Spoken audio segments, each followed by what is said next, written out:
We are starting out our show today with actor-musician Michael Devine. He has played many roles in notable television series and film projects, and he's got a big starring role in the HBO Undoing. Michael, thanks for joining us today. Hi, good morning. Thanks for having me. This is great. It's good to see you, good to connect virtually. Let's start out with this new HBO show and what you are participating in with The Undoing. Yes, which is ironically one of the toughest things to talk about because The Undoing it's dark and it's twisty. It's a lot. I think of it as like a roller coaster ride. But at its essence, at its dark heart, it's a whodunit, almost in a Hitchcockian manner. It's contemporary but very old school at the same time.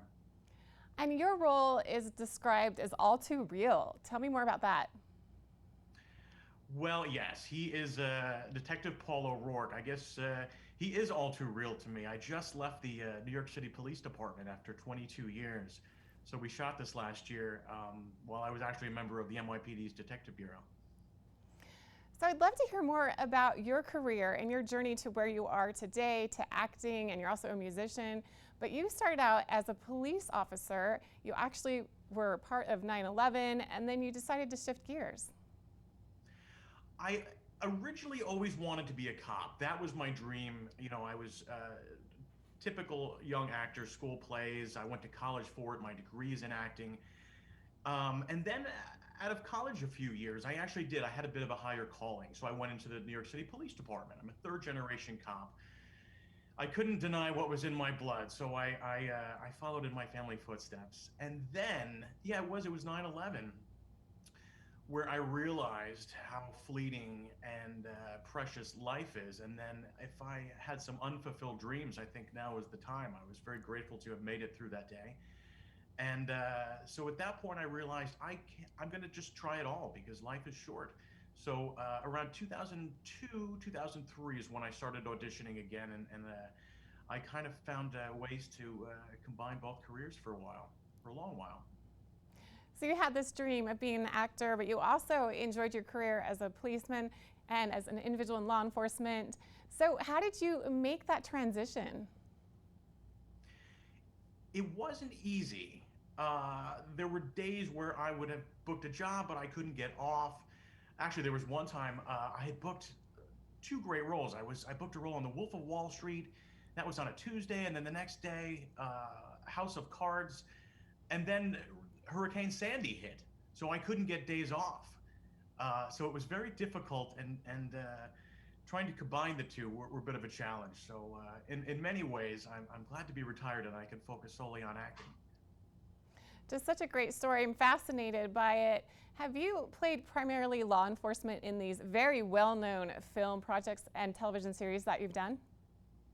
Yes, I do play a lot of cops, and as far as like network TV and some movies, they casting directors often don't have time to think outside of the box, and I'm very grateful for it, and I love playing cops. It's a lot of fun, but when I do play a role other than a cop, it's a bit of a double win, you know, such as like Steven Spielberg's The Post. I was a newspaper editor.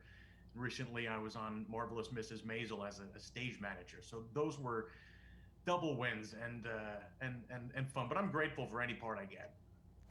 And that makes me curious, Michael, what's your dream role? If you could participate in any project or if you could be anyone, who would it be? You know, a dream role would actually what got me into to seriously considering acting was I saw Les Miserables when I was in high school. I remember it was it was October of 1987. That's how long it's stuck with me.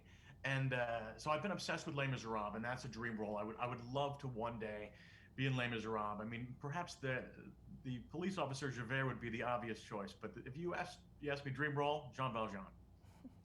And as we mentioned, you play police officers a lot in the films and projects that you do. I'm curious, how much of your background experience do you bring to those roles? And what type of a police officer are you playing? Are you always playing the type that you want to be?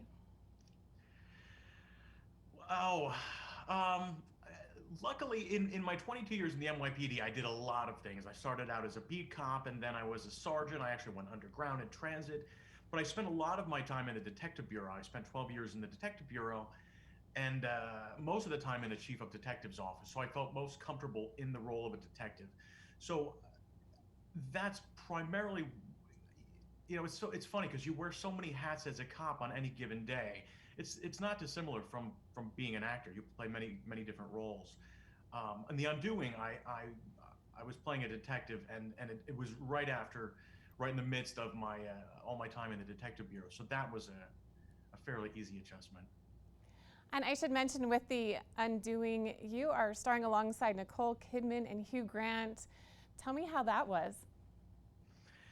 Well, once I stopped being starstruck, I realized that I really needed to bring my A game because most of my scenes are opposite Nicole Kidman, and there's some very intense emotional scenes, and she brings 100% at every time, even when the cameras aren't rolling. So I really needed to focus at all times, and so that it was a challenge, but it was a challenge I had a lot of fun rising to, and I swear I learned a ton from her just watching her between takes, how she prepared, how emotionally prepared she was, and how deep she would go before each take. It was amazing to watch, and I left a better actor, definitely. Do you prepare for roles and for your scenes differently when you know that you're going to be doing them alongside a big star like Nicole Kidman or Hugh Grant? I try to match the tempo of the set. I just come off a high school stoner film with Pete Davidson, so that definitely had a different vibe. But something like The Undoing, there was a very reverent, very serious tone to the set, and so I immediately matched that. I was quite the guest there, so I felt like I needed I just felt like I was in their home, so I watched what they did, and I've learned throughout the years that it's best in almost any situation to keep your mouth shut and just watch, especially when you want to absorb and you have an opportunity to absorb so much from so many good people, in this case actors. And of course, as I mentioned, you've been in so many well-known television series, films. You're always starring alongside very well-known names and scenes with all of them, so it's just every day for you. But I asked you what role you'd love to play. When you look back on the roles that you have played, do you have a favorite? Well, it's The Undoing, just because of the opportunity and the size of the role and the depth of it. That's definitely my favorite so far. But I look back, I still can't believe I was in The Post, in the room with Steven Spielberg and Meryl Streep and Tom Hanks. And forgive the name dropping, because I'm still shocked that I was even there. But looking back, just that experience. I had a fairly small role, but I was on set for 3 weeks. And just, again, to sit and watch, it was an experience I'll never forget. So between The Undoing and The Post, two experiences that will really stay with me. I can't even imagine. Really, I'm excited to see The Undoing. How can we watch it? It's on HBO. The premiere was last night, October 25th, so you can watch it on HBO and HBO Max, and it's going to air Sunday nights at 9 for 6 weeks. There's 6 episodes. So episode 2 airs next week, so you got a little time to catch up on the premiere. Looking forward to seeing that. And I have to ask you, what's next? I know so much has changed, obviously, with the pandemic and current events, but can you tell us anything that you're currently working on? I've been auditioning. I've actually been finishing my second album, which that's a whole other story. But I just completed my second album, so that's what I've been focusing on. I have a small role in the Amy Adams film, The Woman in the Window, that was also postponed due to COVID, so I'm not sure when that's coming out. And I've just been auditioning and getting really focusing on acting and getting back and And exploring Michael, my I feel like craft. you are everywhere. Very well-known face, very recognizable name. How can we follow along with everything that you're doing? What's the best way to connect with you? I'm on Twitter. It's at Michael Devine, Devine, and I'm on Instagram at Michael P. Devine. So those are the 2 places you can catch up with me. Perfect. Well, thank you so much, Michael Devine, for joining us today. It's been a pleasure speaking with you, learning about your career in law enforcement, also everything that you've been involved with as an actor. Looking forward to watching HBO's The Undoing. We'll be back with more right after this. Stay with us.